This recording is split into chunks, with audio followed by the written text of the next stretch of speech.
우리 비전다락방 한번 박수 한번 드리겠습니다. 고난주간 또 우리 새벽 기도회 또 이틀째 오신 여러분 또 환영하고 축복합니다. 이제 오늘 저희들에게 주시는 하나님 말씀 같이 보도록 하겠습니다. 오늘은 마태복음 27장 1절에서 10절까지 말씀을 우리 봉독하도록 하겠습니다. 27장 1절에서 10절까지 제가 1절을 읽고 한 절씩 교독하겠습니다.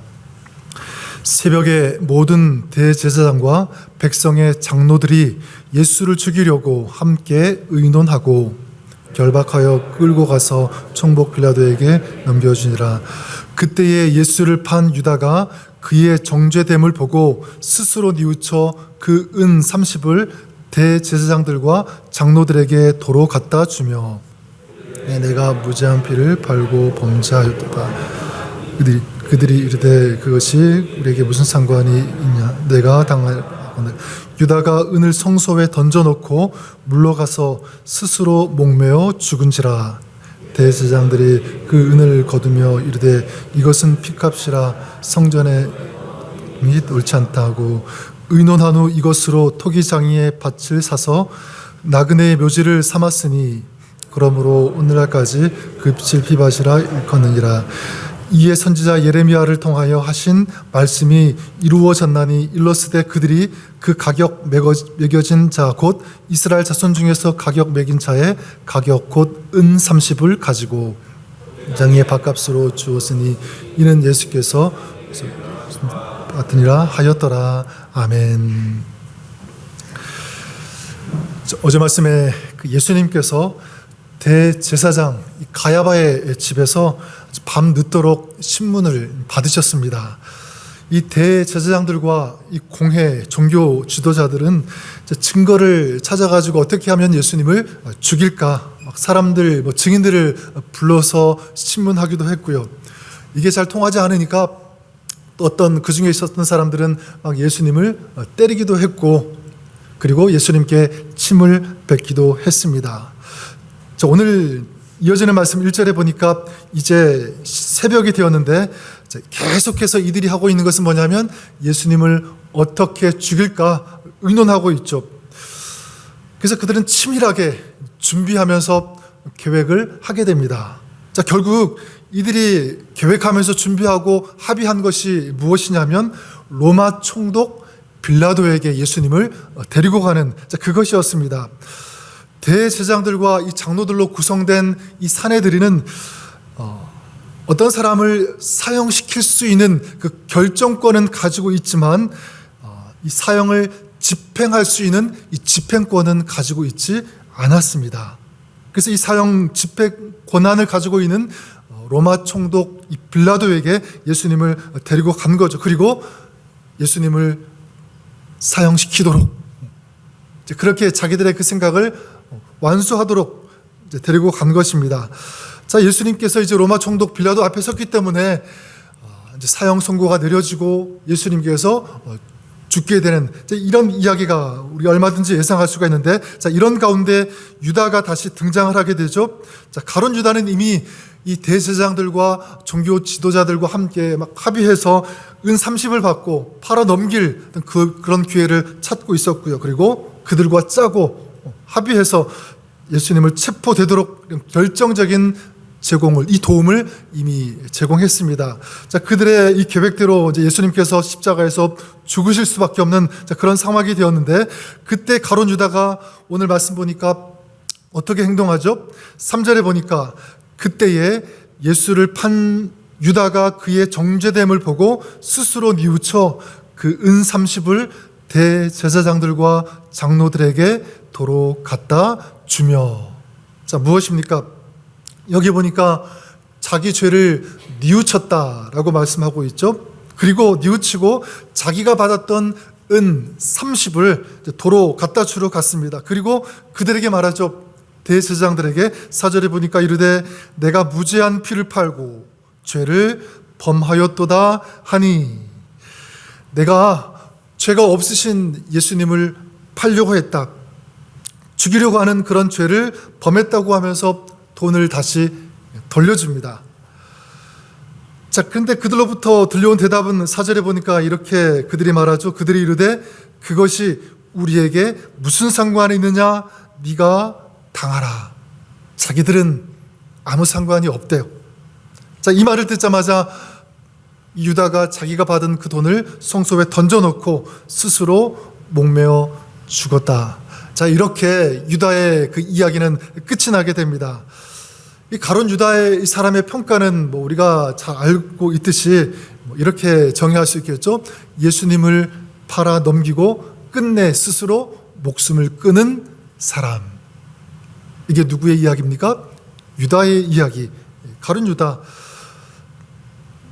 저는 이 가룟 유다를 다시 한번 생각하고 또 묵상을 하는데 이런 생각이 들었어요. 유다가 너무 좀 안타깝다 이런 생각이었습니다. 이렇게 비참한 최후를 맞이하지 않을 수도 있었는데 어떻게 이렇게 끝날 수 있는가? 도대체 왜 유다는 이런 이야기로 끝이 나야만 하는가? 그런 생각을 해보게 되었습니다.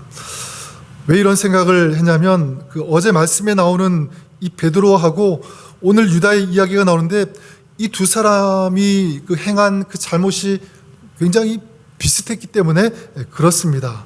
그런데 잘못은 비슷했는데 그 이야기의 그 결말은 어떻게 끝나죠? 정반대로 끝이 납니다. 어떻게 보면 이 가룟 유다보다 이 베드로의 이 죄가 더 크다고도 할 수 있습니다. 유다는 은 30에 예수님을 팔고 배신했지만 여러분, 이 베드로는 어제 말씀에 어떻게 했습니까? 예수님을 몇 번 부인했죠? 3번씩이나 부인했습니다. 어떻게 부인했습니까? 처음에 이 여종이 물어보니까 나는 네가 무슨 말을 하는지 도무지 알지 못하겠다. 자, 이런 식으로 했고요. 근데 이 여종이 재차 물어보니까 뭐라고 얘기했냐면 나는 그 사람을 알지 못하노라. 이렇게 얘기했어요. 예수님을 알지 못하노라. 근데 예수님을 알지 못하라 그렇게 얘기하지 않고 그 사람을 이렇게 지칭을 합니다. 그 사람을 알지 못한다. 자, 그 사람이라는 이 말은 베드로가 예수님을 경멸하는 어떤 그런 마음이 있었던 것으로 볼 수가 있습니다. 여러분, 이 베드로의 그 인생, 예수님과 같이 다니면서 예수님의 그 공생애 동안 함께 사역했던 이 베드로가 사용했던 그 언어를 한번 생각해 보십시오. 베드로가 예수님을 향해서 그 사람, 이 사람 얘기한 적이 있었나요? 한 번도 없었습니다. 주님을 부를 때, 예수님을 부를 때 그 사람이라고 하지 않고 항상 주님, 주여 이렇게 불렀어요. 근데 지금 예수님을 부인하면서 그 사람을 알지 못했다라고 하는 것은 뭐냐면 예수님을 그냥 속된 한 사람의 인간으로 취급하는 것입니다. 거기다가 맹세까지 하면서 자기가 만약 거짓말하는 것이라면 내가 저주를 받아 마땅하다고 하는 이런 저주의 맹세까지 하면서 그랬다는 거죠. 자, 그렇다면 누가 봐도 누구의 죄가 더 크다고 할 수 있습니까? 베드로예요. 베드로의 죄가 더 크면 컸지 결코 유다보다 가볍지 않다고 할 수 있습니다. 없죠. 자, 유다는 그냥 돈을 주고 이 배신했다면 베드로는 더 깊은 이 정신적인 그런 영역까지 가서 배신을 한 거예요. 자, 그런데 더 큰 잘못을 저지른 이 베드로는 은혜의 인생으로 다시 출발하게 됐고요. 유다는 그러지 못했습니다. 사실 베드로가 그랬다면 유다 또한 그래야 되는데 좀 새로운 인생으로 출발하고 좀 멋있는 어떤 그런 삶으로 다시 나아갈 수 있었는데 그러지 못했다는 것, 이것이 저의 안타까움이었습니다. 자, 그럼 무엇이 이 베드로와 가룟 유다의 인생을 이렇게 다르게 나누었을까? 이런 생각을 해보게 됩니다. 많이 있겠지만 저 두 가지를 생각해 보았는데 한 가지는 바로 이것입니다. 베드로는 말씀이 있었지만 유다는 말씀이 없었다. 어제하고 오늘 말씀 계속 연관되어지는 것인데 이 베드로는 말씀을 생각했어요. 그리고 말씀이 있었지만 유다는 말씀을 생각하지 못했고 그리고 말씀과 상관이 없었다는 것. 그래요, 여러분. 지난 26장 이렇게 말씀을 우리가 보았던 것처럼 예수님께서 이 베드로에게 어떤 말씀을 주셨죠? 내가 진실로 내게 이르노니 오늘 밤 닭 울기 전에 네가 나를 3번 부인하리라. 그런 말씀을 베드로에게 주셨죠. 근데 이런 말씀을, 이 경고의 말씀을 베드로에게만 주셨나요? 그렇지 않죠. 유다에게도 말씀하셨습니다. 내가 너희에게 이르노니 너희 중에 한 사람이 나를 팔리라. 그렇게 말씀했고요. 그리고 음식을 잡수실 때 같이 식사를 할 때에도 나와 함께 그릇에 손을 넣는 그 자가 나를 팔리라 라면서 이 유다를 직접적으로 말씀하시는 것처럼 그런 말씀을 유다에게 주셨다는 것입니다. 자, 그러니까 사실 이 베드로와 유다와 베드로 둘 다 말씀을 들었고 또 말씀을 알았습니다. 자, 그런데 베드로는 닭 울음소리를 듣고 주님의 말씀을 생각했지만 유다는 말씀을 생각하지 않았다는 것입니다. 자, 어떻게 그럴 수 있을까? 말씀 똑같이 들었는데, 어떻게 보면 유다는 2번 말씀을 들었는데 어떻게 이렇게 다를 수 있는가? 저는 생각할 때, 묵상할 때 베드로는요, 예수님께서 말씀하신 그 말씀을 생각에 담아두고 있었다라고 생각해요. 마음에 담아두고 있었다는 것입니다. 그러니까 말씀을 듣고 그 말씀이 나와 전혀 상관이 없는 말씀으로 생각하지 않고 계속 그 말씀을 떠올리고 있었던 거예요. 생각하고 있었던 거예요. 지금 우리의 말로 표현으로 하면 묵상했다고 할까요? 그 말씀을 계속 되뇌이고 있었을 것이다. 자, 그런데 유다는 그러지 않았다는 것입니다. 말씀을 한 번 더 받았음에도 불구하고 그 말씀을 생각하지 않은 거예요. 마음에 담지 않았습니다. 그냥 말씀을 외면하고 잊어버리고 그렇게 살고 있었다는 것입니다. 어떻게 보면 그 말씀에 대해서 전혀 관심을 두지 않는 그런 모습이었을 것입니다. 어쩌면 말씀이 그리스도, 우리 주님이 말씀이 되어주시는데 이 유다의 그 인생, 그 삶, 거기에는 예수님이 없었다고 볼 수 있어요. 예수님과 전혀 상관이 없는 그런 삶. 그러니까 결정적인 이 순간에 한 사람은 말씀이 생각이 났고 또 결정적인 그 순간에 또 한 사람은 전혀 말씀이 생각나지 않는 어떤 그런 결과가 나오게 되었죠. 성도 여러분, 여러분들은 평소에 주님의 말씀을 어떻게 대하십니까? 그 문학 박사이면서 석학이시고 소설, 에세이, 시나리오, 그리고 그 올림픽 그 교회사까지 또 대통령 담화문까지 쓴 지성의 대가라고 알려진 작년에 이제 돌아가셨지만 그 이어령 박사님이죠. 또 그 문화체육부 장관까지도 하셨던 그런 분인데 이분이 쓴 책 제목이 생각이 납니다. 지성에서 영성으로라는 그런 책을 이 박사님이 쓰셨는데 이분이 그 예수님을 알지 못하고 믿지 못하다가 이제 믿고 또 예수님을 영접하고 이 책을 쓰셨는데 예수님을 알고 만나면서 어떻게 신앙생활을 해야 될지 그리고 어떻게 말씀 생활을 해야 될지 그걸 다 녹여가지고 아마 이 책을 쓰신 것 같은데 이 제목을 이렇게 정하신 것입니다. 지성에서 영성으로. 그러니까 주님의 말씀과 주님을 믿는 이 믿음이 그냥 머리 어떤 지성에 머무른 그 정도가 아니라 내 마음, 내 삶 깊숙이 영성 깊숙이 좀 내려지는 어떤 그런 믿음 생활이 되었으면 좋겠다. 예수님을 만나는 것도 머리로만 아는 것이 아니라 내 삶 깊숙이 마음속 깊이 그 주님을 만나고 싶다라고 하는 어떤 그런 마음이 이 책 제목 속에 담겨 있지 않을까 저는 그렇게 생각을 해보게 됩니다.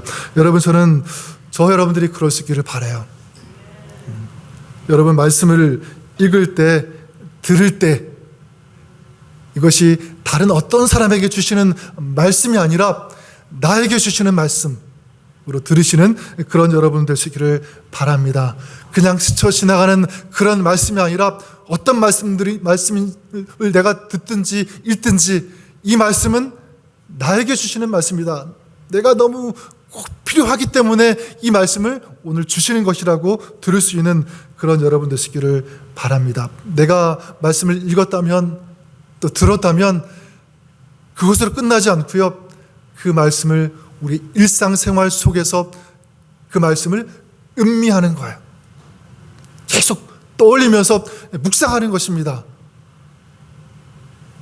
그리고 이 말씀이 내 인격, 내 생각, 내 습관, 내 영혼을 바꾸고 살릴 수 있는, 또 변화시킬 수 있는 그런 능력이 됨을 믿고 그 말씀을 받으시는 그런 여러분 될 수 있기를 바랍니다.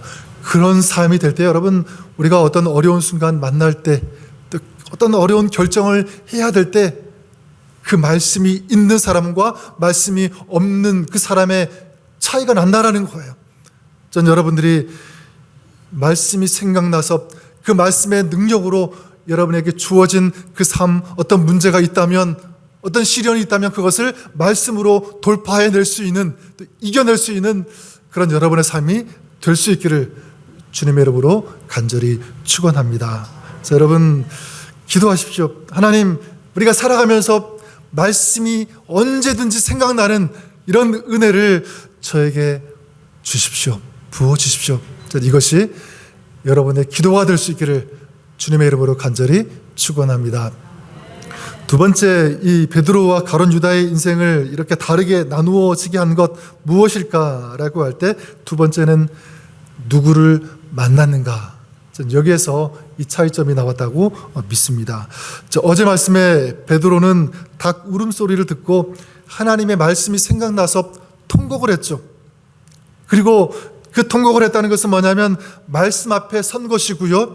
말씀 앞에 섰다는 것은 말씀의 주가 되어주시는 예수님 앞에 섰다는 것을 의미합니다. 예수님께 나아간 거예요. 직접 예수님을 만날 수는 없어도 그의 마음과 그 심령이 예수님을 찾고 예수님을 만난 것입니다. 자, 그런데 유다는 어떻습니까? 3절에 보니까 그때에 예수를 판 유다가 그의 정죄됨을 보고 뉘우쳐 그 은 30을 대제사장들과 장로들에게 도로 갖다 주며. 자, 여기 보니까 유다는 예수님께서 이 정죄됨을 보고 뉘우쳤다, 그렇게 말씀하고 있습니다. 아마 그렇게 생각했었던 것 같아요. 내가 예수님을 은 30 받고 팔기는 팔았어도 예수님은 죽지 않았을 것이다. 아마 잡혔어도 어떻게 해서든 예수님이 다시 빠져나오고 살았을 것이다. 아마 그런 생각을 했었던 것 같아요. 근데 상황 돌아가는 걸 보니까 그렇지 않은 거죠. 예수님이 이제 신문을 받고 막 이제 모욕을 당하고 막 때리고 사람들이, 그리고 이 로마 총독 빌라도에게 같이 갔으니까 이제 죽게 된 거예요. 자, 이런 모습 보면서 아마 이 유다는 생각했겠죠. 아, 이게 뭔가 잘못 돌아가는구나. 내가 잘못했구나.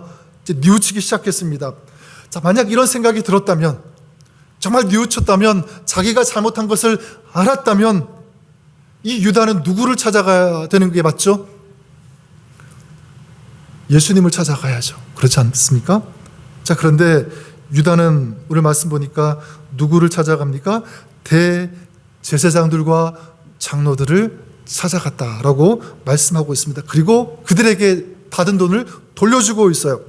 그리고 4절에 보니까 내가 무죄한 피를 팔고 죄를 범하였도다, 그렇게 말씀하고 있습니다. 얼핏 보면 유다가 정말 자신의 죄를 뉘우치고 회개하는 것처럼 보여요. 그런데 이 유다의 행동은 회개에 근접하기는 했지만 이게 진정한 회개라고 볼 수가 없습니다. 왜냐하면 진정한 회개는 누구 앞에서 하는 거죠? 주님 앞에서, 주님을 찾아가서 자기의 죄를 고백하는 거예요. 용서를 구하는 것입니다. 자, 그런데 유다는 누구를 찾아갑니까? 사람들을 찾아갔어요.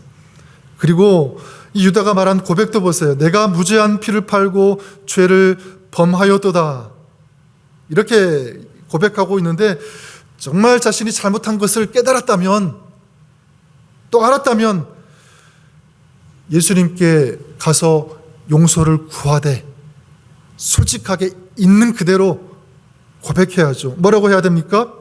그냥 뭐 내가 무죄한 피를 팔았다 이 정도가 아니라 예수님, 제가 돈을 사랑했어요. 그리고 예수님을 은 30에 팔았습니다. 구체적으로 제가 이런 모습, 이런 사람이고 이렇게 행했습니다. 고백하면서, 그러면서 예수님 용서해 주십시오라고 기도했어야지 맞죠. 근데 사람을 찾아가서 말하니까 이 대제사장들이 뭐라고 얘기합니까? 이렇게 얘기하죠. 그것이 우리에게 무슨 상관이냐? 네가 당하라. 네가 당하래요. 여러분, 세상이 이렇습니다. 세상이 이래요. 조금 전까지는 같은 편이라고 막 위해주면서 그랬는데 이제 네가 뒤집어 쓰라는 것입니다. 발을 빼는 거예요. 완전히 오리발을 내미는 거죠. 지금까지는 같이 공모해 놓고는 이제는 나와 상관이 없으니까, 우리와 상관이 없으니까 네 혼자 죄값을 받아라. 이런 태도 아닙니까? 여러분, 유다는 이런 사람을 믿고 이런 사람을 찾아간 거예요. 전 여러분에게 권면을 드립니다.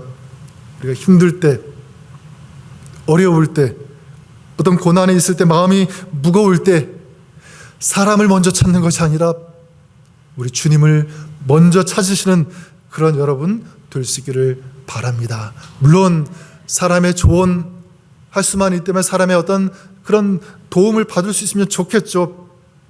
하지만 먼저는 주님을 찾고 주님께 도우심을 구하고 주님의 지혜를 구하는 이 마음, 여러분 잃어버리지 마십시오.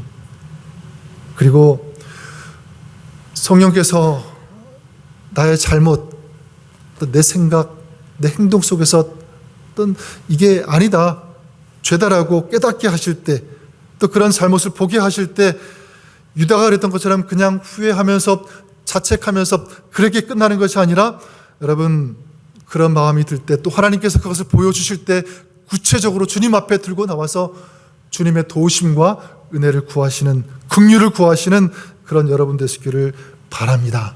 그럴 때 동이서에서 먹는 것처럼 우리가 주님의 긍휼과 용서를 구한다면 주님께서 우리의 그 죄를, 잘못을 기억하시지 않을 것을 믿습니다.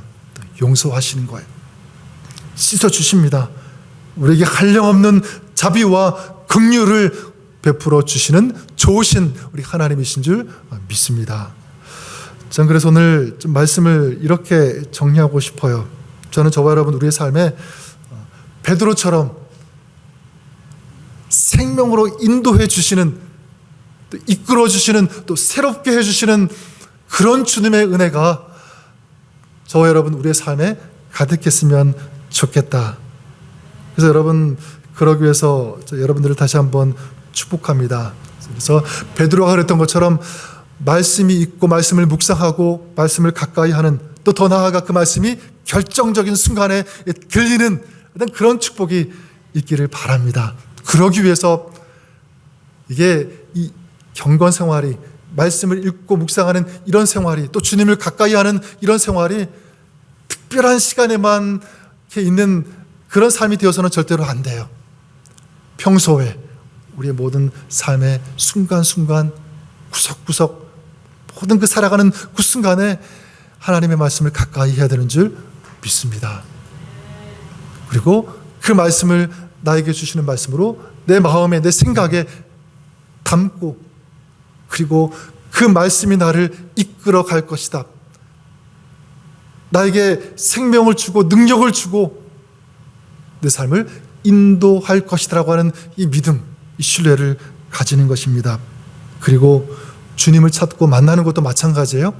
이것이 특별한 시간에만 주님을 찾고 만나는 그런 삶이 아니라 우리의 삶의 모든 순간에 주님을 만나는 그런 일상의 진정한 영성의 삶을 살아가는 그런 여러분 될 수 있기를 주님의 이름으로 간절히 축원합니다. 자, 그럴 때 우리 주님께서도 베드로가 그러셨던 것처럼 우리에게 새로운 은혜를 날마다 부어주시는 줄 믿습니다. 그럴 때 주님께서 우리를 다시 일으켜 주시고요, 다시 새롭게 하시고 하늘의 능력을 공급해 주셔서 정말 이기는 인생, 승리하는 어떤 그런 신앙으로 여러분들을 이끌어 가시는 줄 믿습니다. 우리 고난주간 그런 주님을 더욱더 깊이 묵상하면서 그 주님을 우리 삶에 초청하면서 만나고 교제하면서 주님과 함께 말씀과 함께 승리해 나가시는 그런 여러분의 귀하고 복된 삶이 되시기를 주님의 이름으로 간절히 축원합니다. 사랑과 은혜가 풍성하신 좋으신 하나님 아버지, 고난주간 이틀째 또 우리가 주님 앞에 나와 예배하며 또 기도하며 또 말씀을 받게 하시니 감사를 드립니다. 하나님, 이 고난주간을 보내면서 특별히 우리 믿음으로 주님 앞에 소원하며 결단합니다. 하나님, 우리의 삶이 유다와 같지 않고 베드로가 주님을 만난 것처럼 또 주님의 음성을 들은 것처럼 그래서 그의 인생이 새롭게 나아가며 변화되어지며 정말 주님의 그 이끄시는 아름다운 그 생명의 삶을 살았던 것처럼 또 주님의 참된 제자로 한층 더 발걸음 그렇게 나아갔던 것처럼 우리의 삶이, 우리의 신앙이 그렇게 되기를 간절히 소망합니다. 하나님, 정말 바라는 것은 특별한 순간에만 주님을 찾는 것이 아니라 어떤 특별한 그런 시간에만 하나님의 말씀 앞에 서는 것이 아니라 매일 일상 속에서, 우리의 삶 속에서 하나님을 가까이 하며 또 주님을 만나며 주님의 말씀을 받는 이것이 우리의 신앙이고 영성이 되게 하여 주시옵소서. 하나님, 바라기는 우리의 심령과 마음이 옥토와 같이 되어서 말씀을 들을 때마다 그것이 나의 말씀이 되고 그 말씀을 적용하며 또 그 말씀대로 살아내므로 이 말씀의 능력을 우리 삶 속에서 실현해내는 이런 존귀하고 고귀한 아름다운 이런 성도의 삶이 될 수 있도록 주님 인도해 주시고 축복하여 주시옵소서.